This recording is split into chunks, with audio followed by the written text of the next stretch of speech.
देखो बेटा, कल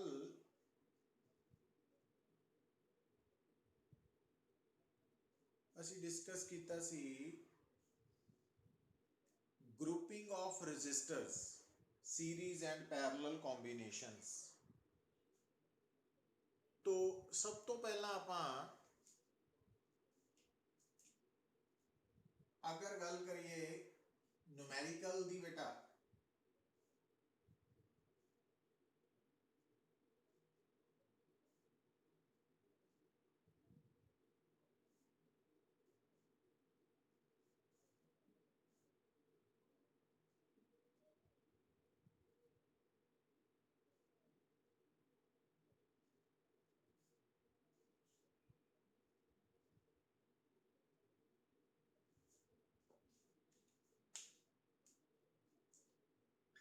देखो कि किसी भी इलैक्ट्रिक सर्किट अगर आपां इक्विवेलेंट रेजिस्टेंस निकालनी है, जिस तरह दो पॉइंट्स है ए एंड बी, तो इन्हां दे विच अगर इक्विवेलेंट रेजिस्टेंस निकालनी है तो सब तो पहला काम तुसी की करना कि आ जिहड़े दो पॉइंट्स है ए एंड बी, जिन्हां दे विच तुहानूं इक्विवेलेंट रेजिस्टेंस निकालने नूं कहा गया, तो जदों तुसी सर्किट च अगे वध रहे हैं बेटा, तो एट पॉइंट सी तुसी नोट कर रहे हैं दो पार्ट हो गए ना, दो रस्ते बन गए। हुण सी तो अगे बेटा आ एक पाथ है और सी ते एक आ पाथ है, तो आ वाला पाथ और आ पाथ जो है, आ वाला पाथ, ये पाथ और ये पैरेलल च है, और उस तो बाद फिर आ पाथ बनेगा। हुण बेटा आ जिहड़ा पाथ है, दिस वन, ये सिंगल पाथ है। तो सिंगल पाथ के ऊपर जिन्ने भी रजिस्टर्स है वो इन सीरीज है। तो सिंगल पाथ के विच जिन्ने भी एलिमेंट्स है दे आर इन सीरीज। तो हुण 2 एंड 2 अगर सीरीज च है तो इन्हां दी इक्विवेलेंट रेजिस्टेंस 4 हो जाएगी। तो साडा ये जिहड़ा सर्किट है बेटा,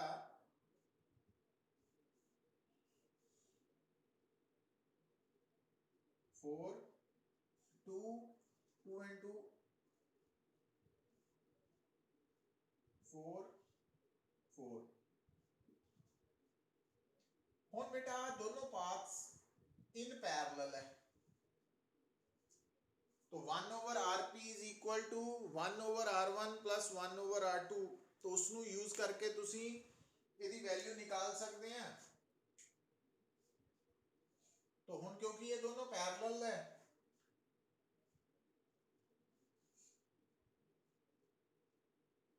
तो इन्हां दा इक्विवेलेंट रिजल्ट 2 ओम आ जाएगा।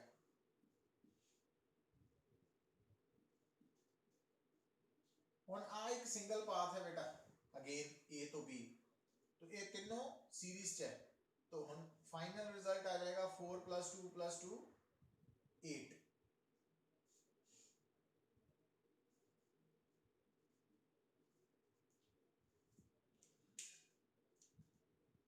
तो इस तरीके नाल, इस वे नाल तुसी इक्विवेलेंट रेजिस्टेंस निकाल सकते हैं।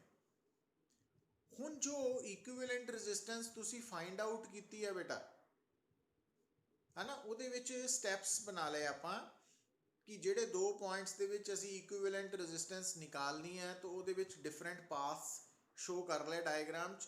तो उहदे अकॉर्डिंगली असी फिर फर्दर प्रोसीड किया। तो स्टार्टिंग च अगर तुसी डायग्राम नू डिफरेंट वेस च ड्रॉ करके रिजल्ट ते पहुँचते हैं तो ईजी भी हो जाएगा, तो कंसैप्ट क्लीयर भी होएगा। हुण बेटा दूसरा पॉइंट जिहड़ा वा तुसी याद रखना वो की है कि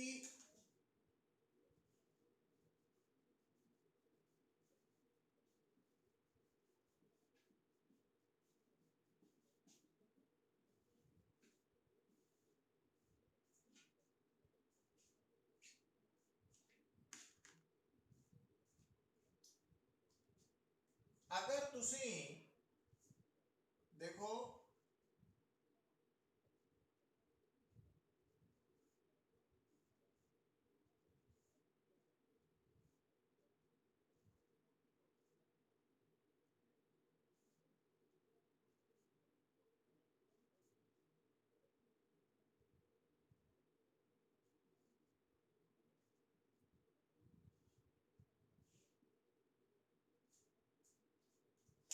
देखो बेटा फिर सेम पैटर्न ही है लगभग, बट ਇਹਦੇ ਚ फिर अगेन ਤੁਸੀਂ अगर इक्विवेलेंट रेजिस्टेंस निकालनी है बिटवीन ए एंड बी, तो ਹੁਣ देखो बेटा अगेन अप टू सी तक ਤਾਂ सिंगल पाथ है, बट उस तो बाद फिर आ पाथ है और आ वाला पाथ है। ਹੁਣ आ वाला पाथ ਜਿਹੜਾ ਇਹਦੇ ਚ दो रेजिस्टेंस सीरीज ਚ है, ठीक है, तो 3 + 3 6 हो जाएगा।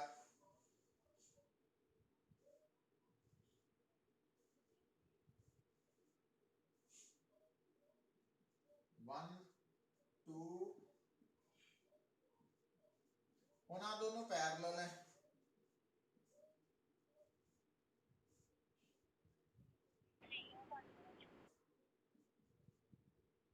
है बेटा?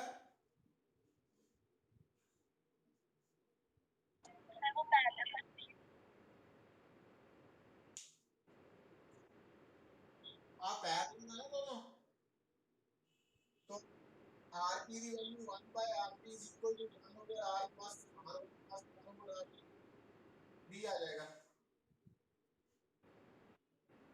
हाँ दोनों पैरेलल है ना, 6 एंड 6 तो भी आ गया। on 1 3 and 2 6 A equivalent resistance आ गई बेटा। ਹੁਣ ਇਹਦੇ ਚ नोट करो बेटा, देखो कि अगर आ जो सर्किट है बेटा, तो थानू गिवन है सपोज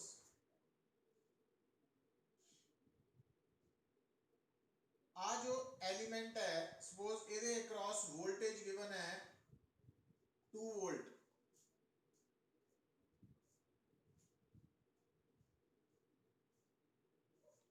ਹੁਣ दोबारा देखियो पुत्र, क्योंकि हम इधर देखो हम इस एलिमेंट के अक्रॉस अगर वोल्टेज 2 वोल्ट है और इस एलिमेंट की रेजिस्टेंस 2 ओम है, तो इस एलिमेंट के विच करंट होएगा, इस एलिमेंट का करंट होएगा 1 एम्पीयर, इस एलिमेंट के across voltage over resistance 1 ampere. हुन देखो इत्थे आ जाओ, हुन आ वाला element this one and this one ये तीनों सीरीज च है बेटा, तो सीरीज दे विच करंट जेड़ा वा वो सेम ही होएगा ना, 1 एम्पीयर 1 एम्पीयर 1 एम्पीयर, तो ਇਹਦਾ मतलब आ करंट भी 1 एम्पीयर है, आ साडे कोल 1 एम्पीयर है, 1 एम्पीयर 1 एम्पीयर। अच्छा हुन आ जेड़ा पोर्शन है बेटा, तो अच्छा क्योंकि टोटल करंट जेड़ा वा पुत्र सीरीज दे विच total current and current through each resistor same होना, तो हुन आ तीनों रजिस्टर सीरीज च है, इना च सेम करंट होना 1 एम्पीयर ईच, तो टोटल करंट भी 1 एम्पीयर आ गया। हुन आपां इस पोर्शन च करंट डिस्ट्रीब्यूशन शो करनी है,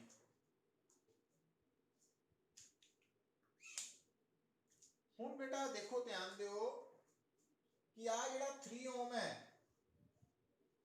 ये इन्हां दोनों दी इक्विवेलेंट रेजिस्टेंस है, आ जेड़ा 3 ओम है इन्हां दी इक्विवेलेंट रेजिस्टेंस, और ये पैरेलल कॉम्बिनेशन है, तो पैरेलल कॉम्बिनेशन दा टोटल करंट 1 एम्पीयर है। हुन कल थानू दसिया सी कि अगर आ पैरेलल कॉम्बिनेशन है बेटा,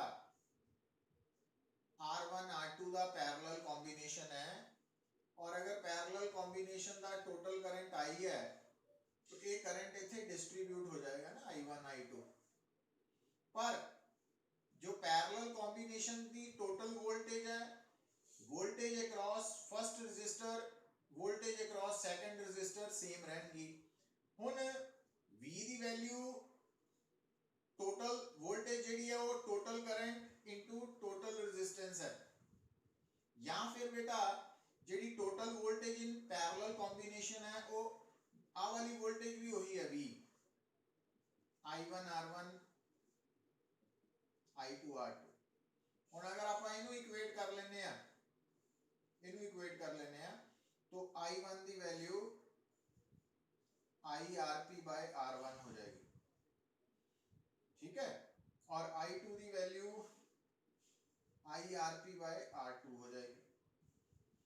हुण इत्थे देखो, तो अगर आप इस करंट नू I1 कहने हैं और इस करंट नू I2, तो आ जिहड़ा करंट है तो ये R1 हो गया और ये R2 हो गया। तो हुण I1 की वैल्यू I बेटा इन्हां दोनों का टोटल करंट आया दिस वन, तो I, तो ये पुट करिए अगर, तो I है 1, RP की वैल्यू कितनी है बेटा दोनों की 3, और R1 की वैल्यू 6 है। तो इसका मतलब जो I1 की वैल्यू है वो हाफ एम्पीयर हो गई और इसी तरह I2 की भी हाफ एम्पीयर हो गई। हुण आ जिहड़ा 6 ओम वाला वा, तो आ करंट तो हो गया हाफ एम्पीयर, पर आ जिहड़ा करंट है हाफ एम्पीयर दिस वन, तो आ 6 इन्हां दोनों का सीरीज कॉम्बिनेशन है। तो सीरीज कॉम्बिनेशन का बेटा टोटल करंट ते करंट थ्रू ईच रजिस्टर बराबर होएगा, मींस आ वाला करंट हाफ एम्पीयर हो जाएगा दोनों ची। तो इस तरीके नाल तुसी हर एलीमेंट च करंट डिस्ट्रीब्यूशन शो कर सकते हैं। और दूसरी गल देखो, अगर थानू हर एलीमेंट की करंट डिस्ट्रीब्यूशन पता लग गई है, हर एलीमेंट की रजिस्टेंस पता वा, तो V is equal to I R, तो आई नू आर ना मल्टीप्लाई करके तुसी हर एलीमेंट के अक्रॉस पोटेंशियल डिफरेंस भी निकाल सकते हैं। और टोटल पोटेंशियल डिफरेंस अगर निकालना वा तो तुसी निकाल सकते हैं, इत्थे सर्किट का टोटल पोटेंशियल डिफरेंस क्या आ जाएगा, तो total current and equivalent resistance I R, तो 6 वोल्ट टोटल पोटेंशियल डिफरेंस। तो कहने का मतलब ये है कि कोई भी जिहड़ा इलैक्ट्रिकल सर्किट है ना, उन्होंने असी इस तरह ईजी वे च एक्सप्लेन कर सकते हैं, बट वो थानू इन्हां दे characteristics, grouping of resistors in series, grouping of resistors in parallel दे करैक्टरिस्टिक्स समझ आने चाहिए। तो ये तो है regarding grouping of resistors in series and parallel combination दे कुछ न्यूमेरिकल्स है ना, इजी वन है। हुण देखो बेटा, एक्चुअली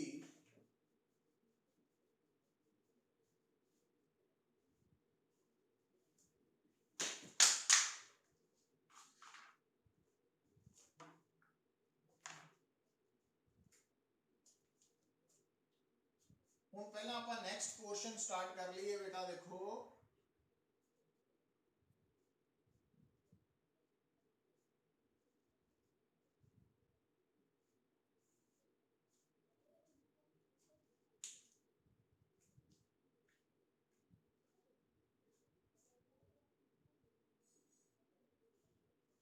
कि जो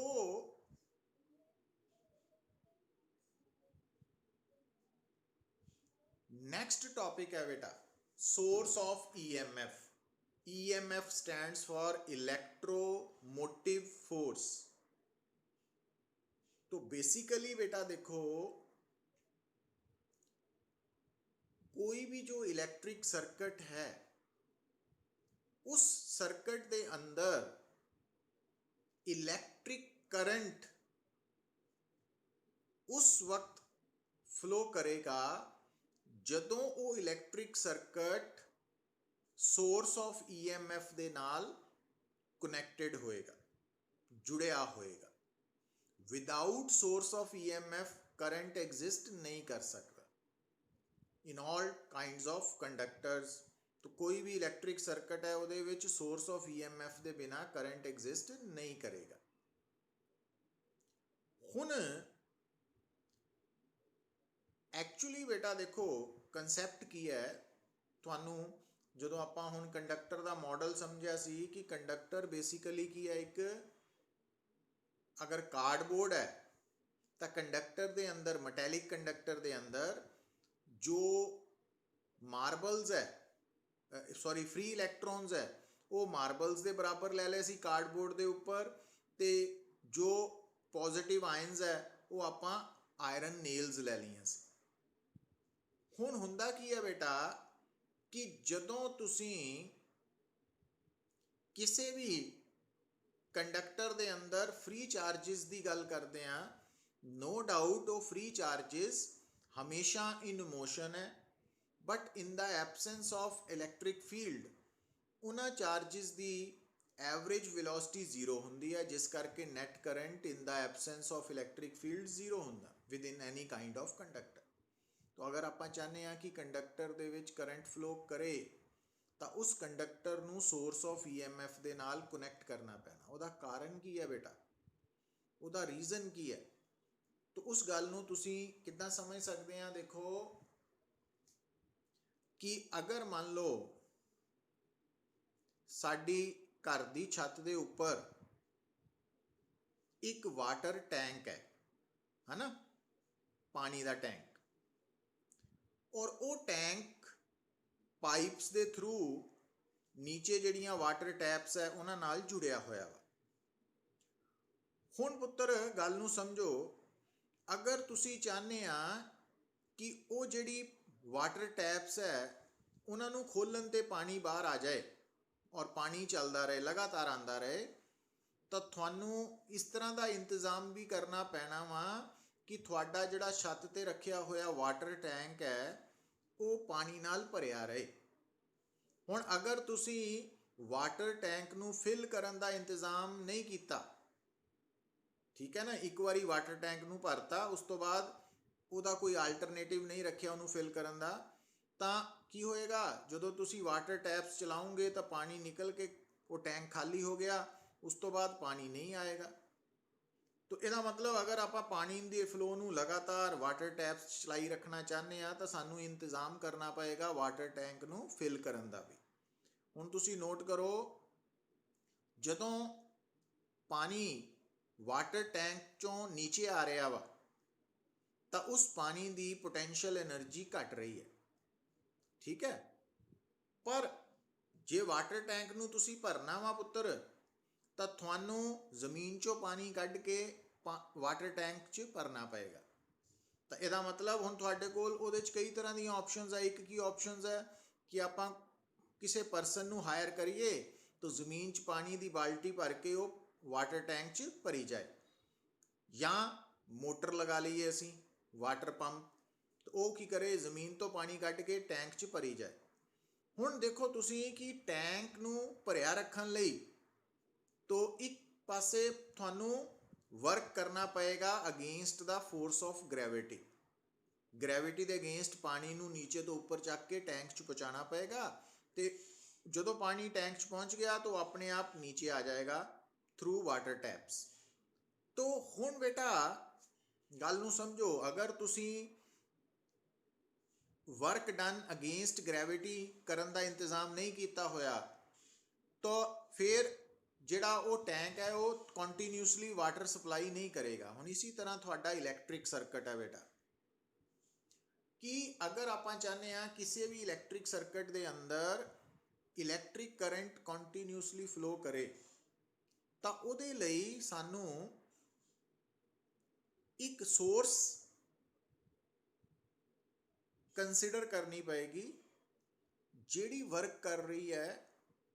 ਹੁਣ ਜਿੱਦਾਂ ਪਹਿਲੀ एग्जाम्पल च वर्क हो रहा सी against the force of gravity, तो इत्थे वर्क होएगा, इत्थे जिहड़ा वर्क होएगा वो है अगेंस्ट द इलैक्ट्रोस्टैटिक फोर्स, है ना, वो अगेंस्ट होएगा।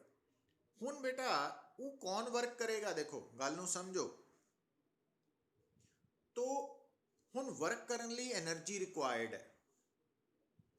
हुण अगर तुहाडी पहली एग्जाम्पल च मोटर वर्क कर रही है तो उसनों वर्क करन दे लई इलैक्ट्रिक एनर्जी मिल रही है। अगर जिहड़ा परसन है वो पानी नाल टैंक नूं भर रहा वा तो उस परसन नूं अपनी एनर्जी मेनटेन करन लई खाना खाण दी जरूरत है ना, खाना खा रहा, एनर्जी गेन कर रहा, तां वो काम कर सकेगा। तो उसी तरह बेटा इलैक्ट्रिक सर्किट दे अंदर करंट नूं फ्लो करवाउण दे लई जो सोर्स ऑफ EMF है वो केड़ी होनी चाहिए है, जो वर्क कर सके, है ना, और उस वर्क नू करन दे लई सोर्स ऑफ EMF दे अंदर एनर्जी चाहिए है। हुण जेड़े इलैक्ट्रिक सैल्स है उन्हां दे अंदर उस वर्क नू करन लई एनर्जी कित्थों आंदी है? कैमिकल रिएक्शन तो पैदा हो रही है। और अगर आपां जनरेटर की गल करिए तो जनरेटर दे अंदर जो जनरेटर है वो भी एक सोर्स ऑफ ईएमएफ है, जिन्नी सैल या बैटरीज है वो भी सोर्स ऑफ ईएमएफ है। तो हुण जनरेटर के अंदर चार्ज ਨੂੰ फ्लो करवाने ਦੇ ਲਈ जो वर्क करना पएगा, उस वर्क ਦੇ ਲਈ एनर्जी कित्थों आएगी? Mechanical energy. तो कहने का मतलब ये बेटा कि जिहड़ी सोर्स ऑफ ईएमएफ है ना, वो किसी भी सर्किट च इलैक्ट्रिक सर्किट च करंट के फ्लो ਨੂੰ मेनटेन करने ਲਈ ਜ਼ਰੂਰੀ है। बिना सोर्स ऑफ ईएमएफ ਦੇ करंट एग्जिस्ट नहीं करेगा। ਹੁਣ ਜਿਹੜੀ सोर्स ऑफ ईएमएफ है तो ਉਹਨੂੰ ਕੀ ਕਰਨਾ ਪੈਂਦਾ कि सर्किट ਦੇ ਵਿੱਚ ਚਾਰਜ ਨੂੰ ਪੂਰਾ ਚੱਕਰ ਲਗਵਾਉਣ ਲਈ वर्क करना पएगा। तो जिन्ना वो वर्क करेगी सोर्स ऑफ ईएमएफ पर यूनिट चार्ज, तो सोर्स ऑफ ईएमएफ जो है वो वर्क करती है ना, और वर्क कर रही है चार्ज ਨੂੰ पूरे सर्किट च फ्लो करवाने ਦੇ ਲਈ। ਹੁਣ ਜਦੋਂ ਕਿਸੇ ਵੀ सोर्स ऑफ ईएमएफ ने वर्क किया W और ਕਿਹੜੇ ਚਾਰਜ ਨੂੰ फ्लो कराया? Q0 ਨੂੰ ਜਾਂ Q ਨੂੰ, ਤਾਂ work done per unit charge ਨੂੰ ਅਸੀਂ ਬੋਲਦੇ ਹਾਂ उस सोर्स ऑफ ईएमएफ ਦਾ EMF, इलैक्ट्रोमोटिव फोर्स। तो इलैक्ट्रोमोटिव फोर्स, ਹੁਣ ਇੱਥੇ ਕਨਫਿਊਜ਼ ਨਾ ਹੋਈਓ बेटा, ਇਹਦਾ ਸਿੰਬਲ कैपिटल E लिया जो रिजेंबल करता बिल्कुल symbol for electric field intensity नाल, तो इस करके थोड़ा अलर्ट रहना। तो सोर्स ऑफ ईएमएफ का सिंबल E जो है वो है work done per unit charge to move the charge once around the circuit. भी सर्किट के अंदर चार्ज ਨੂੰ मूव करवाने ਲਈ जिन्ना वर्क डन करना पएगा per unit charge, that is EMF of the source. ਹੁਣ ਧਿਆਨ ਦਿਓ बेटा, क्योंकि चार्ज ਨੂੰ मूव करवाना, ਹੁਣ ਗੱਲ ਨੂੰ सुनियो ध्यान नाल, क्योंकि चार्ज ਨੂੰ मूव करवाना वा और चार्ज ਨੂੰ मूव करवाने ਲਈ ਜਿਹੜਾ वर्क डन होएगा वो कौन करेगा? इलैक्ट्रिक फोर्स करेगी।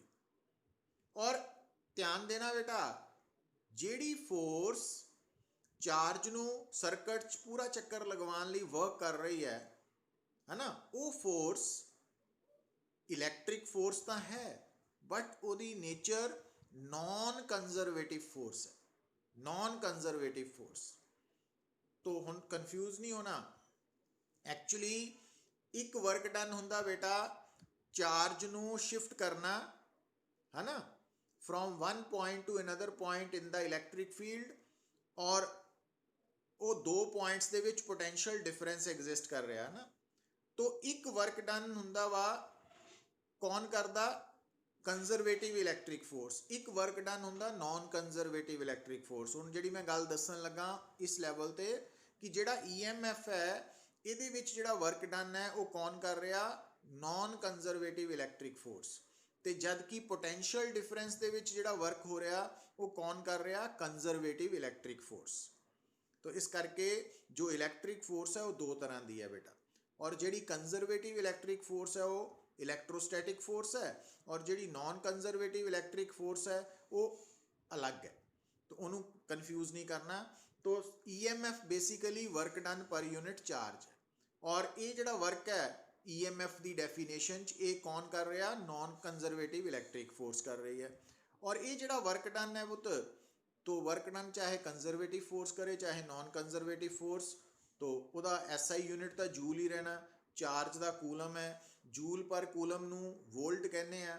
तो सोर्स ऑफ EMF जिहड़ी है बेटा ਉਹਦਾ EMF ਦਾ SI यूनिट जो है वो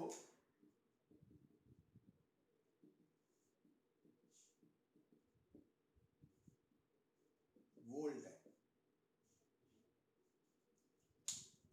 पोटेंशियल डिफरेंस का SI यूनिट भी वोल्ट है, EMF का SI यूनिट भी वोल्ट है, बट फर्क ये है दोनों ही work done per unit charge है, डेफिनेशंस भी सेम ही है, बट फर्क ये है कि EMF की डेफिनेशन जो वर्क डन है वो कौन कर रहा? नॉन कंजरवेटिव इलैक्ट्रिक फोर्स, जबकि जो पोटेंशियल डिफरेंस की डेफिनेशन जो वर्क डन हो रहा वो कंजरवेटिव इलैक्ट्रिक फोर्स कर रही। हुण बेटा ਇਹਦਾ मतलब अज तो बाद जिहड़ी भी सोर्स ऑफ EMF है, चाहे वो सैल है, चाहे बैटरी है, चाहे AC जनरेटर है, चाहे DC जनरेटर है ना, वो सारे की है सोर्स ऑफ EMF है। तो सोर्स ऑफ EMF ਦੇ ਵਿੱਚ एग्जांपल्स आ जाएंगियां बैटरी, सेल, जनरेटर, ये सब सोर्स ऑफ ईएमएफ। हुण बेटा गल नूं समझो कि क्योंकि साडा जो सैकेंड यूनिट है करंट इलैक्ट्रिसिटी ये असी डील कर रहे हैं स्टैडी करंट दे नाल। तो जिहड़ा स्टैडी करंट है वो कौन सप्लाई कर रहा, सैल या बैटरी, ठीक है। तो ये मतलब इस यूनिट के जिहड़ी सोर्स ऑफ ईएमएफ है वो सैल या बैटरी है, इक्को चीज़ ही है। तो एक्चुअली जो बैटरी है वो आप कह दें कॉम्बीनेशन ऑफ सैल्स। तो सिंगल सैल नूं भी बैटरी कह दें, डबल सैल नूं भी बैटरी कह दें, ट्रिपल सैल नूं भी बैटरी कह दें ना। अगर 3 सैल जुड़े हुए हैं तां भी वो बैटरी है। इस करके असी इत्थे सारा जिहड़ा वर्ड यूज़ करांगे वर्डिंग वो है बैटरी। तो बैटरी सिंगल सैल भी हो सकती है, डबल सैल भी, ट्रिपल सैल भी एंड सो ऑन। हुण बेटा देखो हुण ये जिहड़ी तुहाडे सामने बैटरी है तो ये सिंगल सैल बैटरी हो गई, ये डबल सेल बैटरी होगी। तो हर बैटरी की है सोर्स ऑफ ईएमएफ है, तो हर बैटरी दे नाल असी ईएमएफ लिखांगे।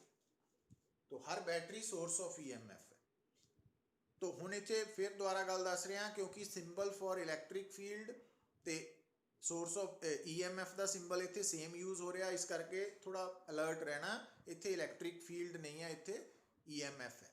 अच्छा हुण बेटा जदों तुसी किसी भी सर्किट हुण गल नूं समझो, किसी भी सर्किट दे विच जदों तुसी करंट कैलकुलेट करना तो नोट करना किसी भी इलैक्ट्रिक सर्किट दे विच जो करंट है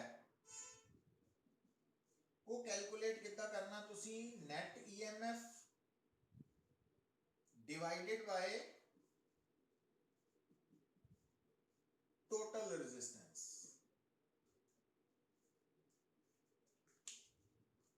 तो किसी भी सर्किट दे विच करंट नूं टोटल करंट नूं निकालण दा फार्मूला है net EMF divided by total resistance. तो एक तो ये गल भी याद रखनी है। हुण बेटा जदों असी गल करते हैं नैट ईएमएफ की वो किद्दां कैलकुलेट करना, उहदे लई किहड़ी गल दा ख्याल रखना, उत्थे भी असी आने हैं। पर उस तो पहला देखो कि एक वर्ड बेटा आएगा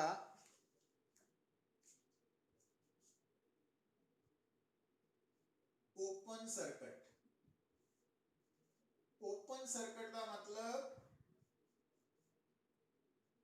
इनफाइनाइट रेजिस्टेंस। एक होएगा क्लोज्ड सर्किट, फाइनाइट रेजिस्टेंस, और एक आएगा शॉर्ट सर्किट।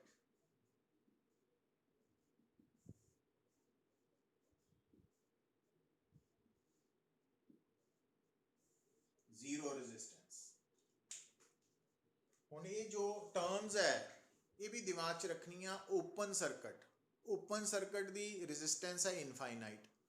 हुण देखो बेटा हुण जिहड़ी मैं गल दसना चाहना, अगर तुहाडे सामने किसी इलैक्ट्रिक सर्किट च करंट फ्लो हो रहा, इसका मतलब उस सर्किट च नैट ईएमएफ होएगा, जरूर होएगा। बिना ईएमएफ के करंट नहीं हो सकता। बट इहदा उलट इदा हो सकता कि किसी सर्किट च ईएमएफ तो है बट करंट जीरो है। कदों जदों सर्किट ओपन है, क्योंकि ओपन सर्किट च जदों टोटल रेजिस्टेंस इनफाइनाइट हो गई बेटा, तो जिहड़ा करंट है वो चाहे ईएमएफ ओवर टोटल रेजिस्टेंस है, but total resistance open circuit की इनफाइनाइट है, तो समथिंग ओवर इनफिनिटी जीरो हो जाता है। सो इसका मतलब किसी भी सर्किट अगर करंट है तो ईएमएफ जरूर होएगा, बट अगर किसी सर्किट ईएमएफ है तो ज़रूरी नहीं है करंट होए, क्योंकि अगर सर्किट ओपन है तो ईएमएफ होने के बावजूद भी करंट जीरो होएगा। और क्लोज्ड सर्किट का मतलब है फाइनाइट रेजिस्टेंस, तो शॉर्ट सर्किट वर्ड जिथे आ गया उत्थे जीरो रेजिस्टेंस। और जीरो रेजिस्टेंस करके अगर बेटा सर्किट च ईएमएफ है तो रेजिस्टेंस जीरो है शॉर्ट सर्किट, तो उत्थे करंट इनफाइनाइट हो जाएगा। तो ये जो टर्म्स है ये थानू पता होनी चाहिए है ना। काव्या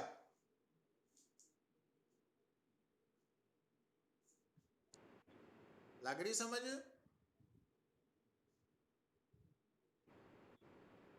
ठीक है बेटा। अच्छा हुण देखो बेटा, हुण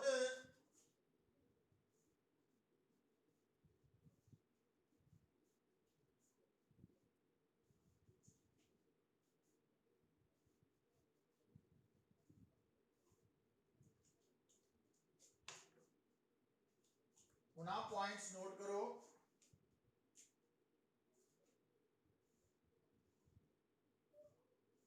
आ एक सैल है बेटा, इस सैल की जी छोटी लाइन है वो लोअर पोटेंशियल है, वड्डी line higher potential.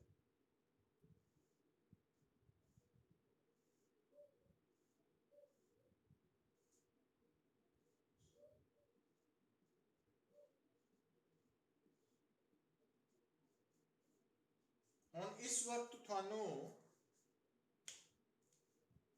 4 cells connected in series नज़र आ रहे हैं। सीरीज का मतलब इको ही रस्ते च जिन्ने एलीमेंट्स जुड़े हुए हैं वो सीरीज च है, और हर सैल की EMF गिवन है थानू E1 E2 E3 E4 रिस्पैक्टिवली। हुण बेटा एक गल का होर ध्यान रखना कि जदों सीरीज दे विच सैल्स कनैक्टेड है तो तुसी नोट की कर रहे हैं, जदों तुसी लैफ्ट तो राइट वाल जा रहे हैं बेटा, तो तुसी की देख रहे हैं, पहला हायर पोटेंशियल फिर लोअर पोटेंशियल। जो आप लैफ्ट तो राइट की तरफ शिफ्ट हो रहे हैं, higher potential lower potential, higher potential lower potential, higher potential lower potential, higher. तो ये सेम ऑर्डर है, plus minus plus minus plus minus plus minus. तो असी कहांगे कि all the cells are in same order. Series दे विच तां है but same order.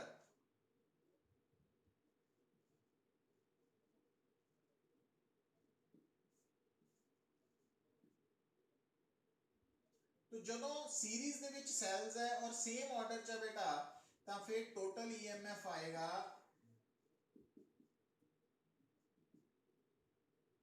Total EMF आएगा E1 plus E2 plus E3 plus E4। और अगर देखो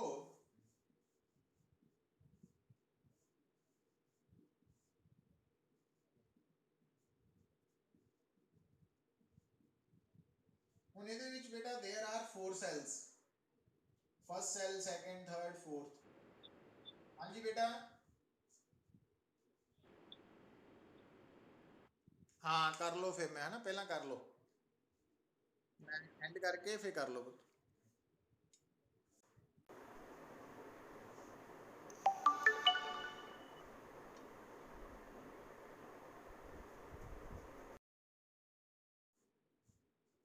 हुण देखो बेटा, इस केस च भी there are 4 cells in series, but ये देखो plus minus plus minus minus plus plus minus. तो आ वाले सेल्स सेम ऑर्डर च है, ऑपोजिट ऑर्डर च बेटा। हुण इहदे विच जिहड़ा टोटल EMF है बेटा सीरीज दे विच कितना निकालना तुसी, E1 plus E2 minus E3, मतलब जिहड़ा सैल ऑपोजिट ऑर्डर च है ਉਹਨੂੰ ਅਸੀਂ ਨੈਗੇਟਿਵ EMF ਲੈ ਕੇ ਕਾਊਂਟ ਕਰਨਾ। और EMF स्केलर क्वांटिटी है, इस करके इत्थे कोई डायरेक्शन का चक्कर नहीं है, बट पोलैरिटी का चक्कर है प्लस माइनस का। तो इस कारण करके याद रखना ना, ऊपर और नीचे देखो 4 ही सेल्स है सीरीज च है, बट सारे सेल्स ऊपर सेम ऑर्डर च है, नीचे ऑपोजिट ऑर्डर च है। तो टोटल EMF कैलकुलेट करते वक्त प्लस माइनस साइन का भी ख्याल रखना तुसी। हुण बेटा ਇਹਦਾ मतलब ਹੁਣ इथों देखो गल ਨੂੰ समझो कि अगर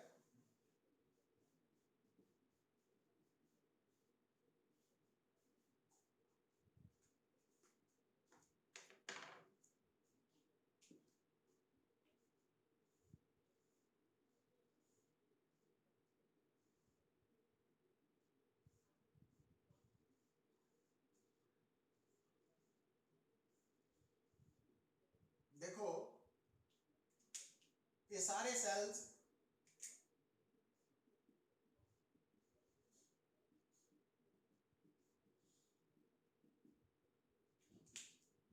सीरीज च है और इन्हां दा total number 1 2 3 4 5 6 7 8 9 10 n।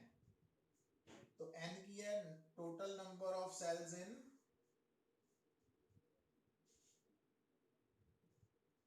Connected in series. हुण बेटा हुण इहदे विचों जिद्दां 1 2 स्मॉल n है ना, तो आ जिहड़े मैं ग्रीन कलर नाल नंबरिंग कीती है ये वो सेल्स है जिहड़े ऑपोजिट ऑर्डर च है। तो स्मॉल l है number of cells in opposite order.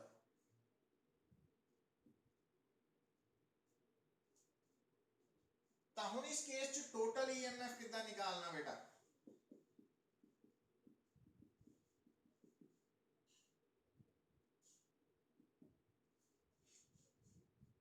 ਤਾਂ ਤੁਸੀਂ ਕੀ ਕਰਨਾ ਜਿਹੜੇ ਟੋਟਲ ਨੰਬਰ ਆਫ ਸੈਲਸ ਹੈ ਉਹਨੂੰ ईएमएफ ऑफ ईच सेल ना मल्टीप्लाई, क्योंकि सारे सेल्स आइडेंटिकल है। तो आइडेंटिकल सेल्स दा मतलब ईएमएफ बराबर है। तो सारे सेल्स दा क्योंकि ईएमएफ बराबर है तो टोटल ईएमएफ एन ही हो गया ना, पर ਉਹਦੇ ਚੋਂ जिन्ने सेल्स ऑपोजिट ऑर्डर च है ना ਉਹਨੂੰ डबल कर लेना बेटा। तो ਤੁਹਾਡਾ आंसर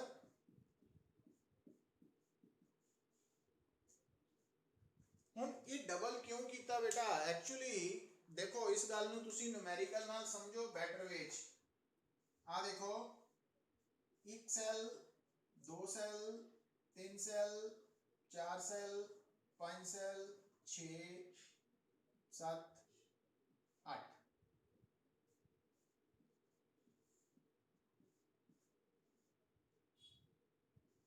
ईएमएफ ई है।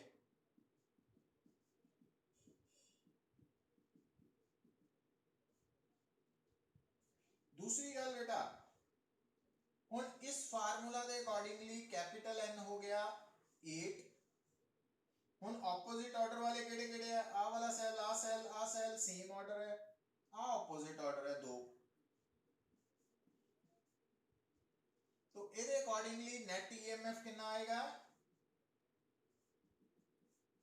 8 माइनस 2 इंटू 2 इंटू ई 4e। और उधर भी चेक करो तो आ प्लस है प्लस है प्लस है माइनस है माइनस है प्लस है प्लस है प्लस है, तो आंसर 4e ही आएगा। हुण ਇਹਦਾ मतलब हुण ਤੁਹਾਡੇ सामने ਜਿਹੜਾ ਇੱਕ ਜਨਰਲ ਫਾਰਮੂਲਾ ਆ ਗਿਆ ਕਿ ਅਗਰ ਬੇਟਾ ਤੁਹਾਡੇ ਸਾਹਮਣੇ ਸੀਰੀਜ਼ ਦੇ ਵਿੱਚ capital N number of identical cells connected है और उन्होंने विचों small n number of cells opposite order च है, तो उस सीरीज सर्किट का टोटल ईएमएफ तुसी किद्दां निकाल सकते हैं? Capital N minus 2n into E. तो ये फार्मूला भुलना नहीं है। हुण अगर बेटा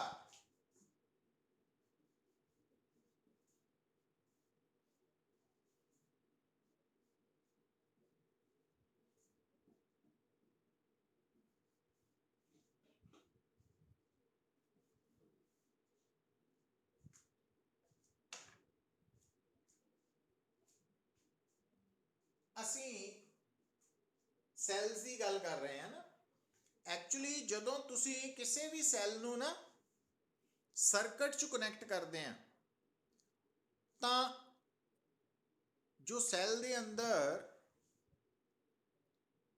ਕੈਮੀਕਲ ਰਿਐਕਸ਼ਨ ਹੋ ਰਿਹਾ उस रिएक्शन तो पैदा हुई एनर्जी वर्क करके उस सर्किट के अंदर फ्री चार्जिज नूं पूरे सर्किट च चक्कर लगवाती है। तो असी कहने कि करंट एस्टैबलिश हो गया सर्किट के अंदर। हुण बेटा वो जिहड़ा करंट एस्टैबलिश होया सर्किट के अंदर, ठीक है, वो जिहड़ा करंट है, हुण ध्यान नाल गल सुनना पुत, वो करंट या वो फ्री चार्जिज जिहड़े है वो सैल दे अंदरों भी पास करते हैं।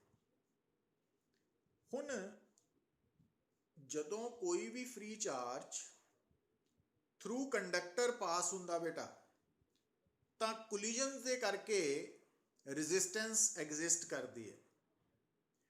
ਪਰ ਜਦੋਂ ਫ੍ਰੀ ਚਾਰजेस ਸੈੱਲ ਦੇ ਅੰਦਰੋਂ ਪਾਸ ਕਰਨਗੇ, ਸੋਰਸ ਆਫ ਈਐਮਐਫ ਦੇ ਅੰਦਰ ਪਾਸ ਕਰਨਗੇ, ਤਾਂ ਸੋਰਸ ਆਫ ਈਐਮਐਫ ਦੇ ਅੰਦਰ ਵੀ ਕੋਲੀਜਨਸ ਹੋਣਗੇ ਔਰ ਜਿਹੜੇ ਕੋਲੀਜਨਸ ਹੈ ਉਹ ਫ੍ਰੀ ਚਾਰजेस ਦੇ ਮੋਸ਼ਨ ਨੂੰ ਰੈਸਟ੍ਰਿਕਟ ਕਰਨਗੇ, ਅਪੋਜ਼ ਕਰਨਗੇ। तो ਇਹਦਾ ਮਤਲਬ ਜੋ सोर्स ऑफ ईएमएफ है उसकी भी अपनी एक रेजिस्टेंस होएगी और उस रेजिस्टेंस नूं असी इंटरनल रेजिस्टेंस बोलते हैं। तो इंटरनल रेजिस्टेंस का मतलब है resistance linked with source of EMF. तो इंटरनल रेजिस्टेंस जो है बेटा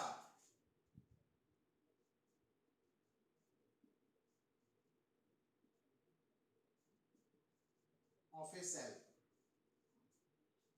ਇਹਦਾ ਸਿੰਬਲ ਅਸੀਂ स्मॉल r यूज करांगे और जो इंटरनल रेजिस्टेंस है बेटा वो है रेजिस्टेंस या opposition offered to the flow of charges by the cell. तो सेल के कारण जो ऑपोजिशन ऑफर हुई है to the flow of charges. हुण जो इंटरनल रेजिस्टेंस है बेटा अगर किसी सैल की इंटरनल रेजिस्टेंस 0 है तो असी उस सैल नूं मानते हैं आइडियल सैल। तो ideal cell means having 0 internal resistance, only EMF. तो इसका मतलब थोड़े सामने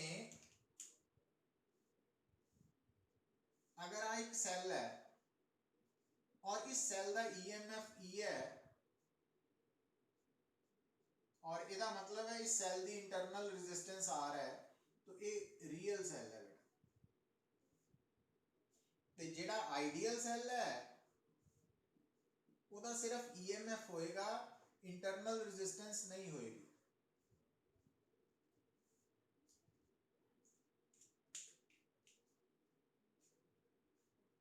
हुण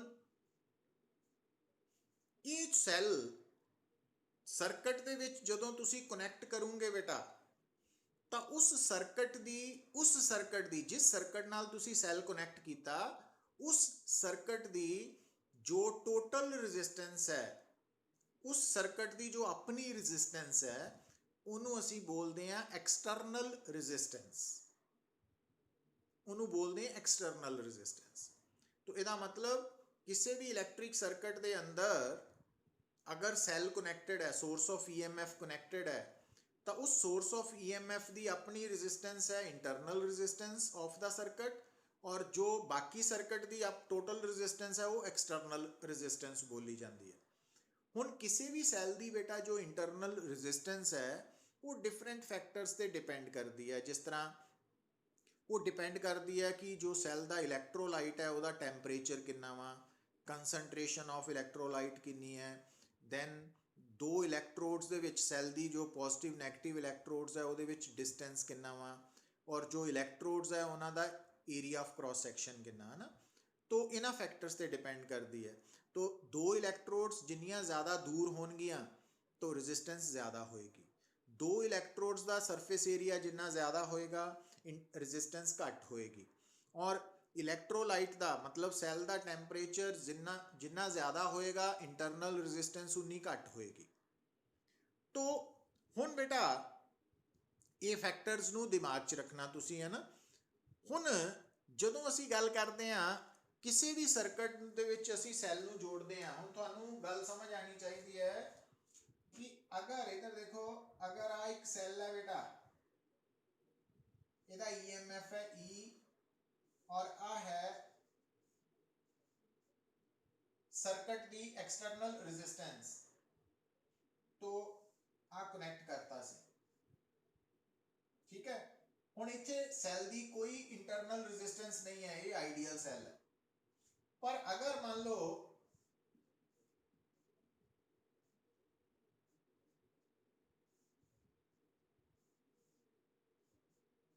आ सर्किट है, इसका मतलब इत्थे रियल सैल कनैक्टेड है। हुण इस सर्किट नूं तुसीं मॉडिफाई करना पुत,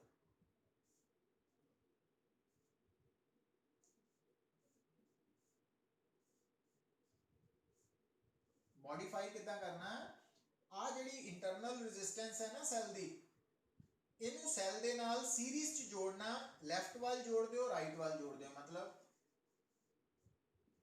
ਇਦਾਂ ਜੋੜ ਦਿਓ ਜਾਂ ਇੱਧਰ ਜੋੜ ਦਿਓ, ਕੋਈ ਫਰਕ ਨਹੀਂ ਹੈ। तो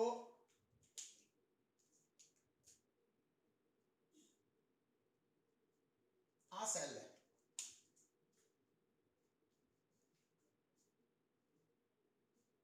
तो एक गल का ख्याल रखना कि अगर जो सैल है वो रियल सैल है और उसकी जो इंटरनल रजिस्टेंस है सैपरेटली शो की है, तो उन्होंने सर्किट च सैल के नाल सीरीज च जोड़ लेना बेटा।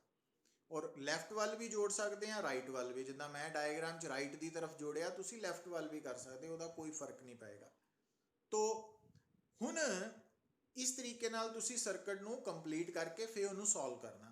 और एक गल याद रखनी है बेटा, क्योंकि थानू दसिया किसी भी सर्किट दे विच टोटल करंट की है, total EMF divided by total resistance. हुण ये भी थानू दसता कि जदों किसी सर्किट दे विच सैल कनैक्टेड है, रियल सैल कनैक्टेड है, तो उस सर्किट की जो टोटल रजिस्टेंस है उसका एक पार्ट है टोटल एक्सटर्नल रजिस्टेंस, तो दूजा पार्ट है टोटल इंटरनल रजिस्टेंस। तो जो टोटल इंटरनल रजिस्टेंस है तो टोटल एक्सटर्नल रजिस्टेंस है, they are always in series with each other. तो इस गल नूं आपां हुण फरदर कल नूं एक्सप्लेन करांगे। तो इत्थे तक समझ लगी है बेटा गल? काव्या क्लीयर है? तो कल नूं आपां 2 बजे इत्थों लैक्चर नूं फरदर एक्सटेंड करांगे ना, तो प्रोसीड करांगे। तो अज इत्थे रुक जाने हैं ना। तो किसी भी सैल का EMF इंटरनल रजिस्टेंस ये टर्म्स साडे लई नवीआं सी, बट इनू समझ लिया, तो इत्थे रुक जाने बेटा, ठीक है? ओके बेटा, टेस्ट देता सी।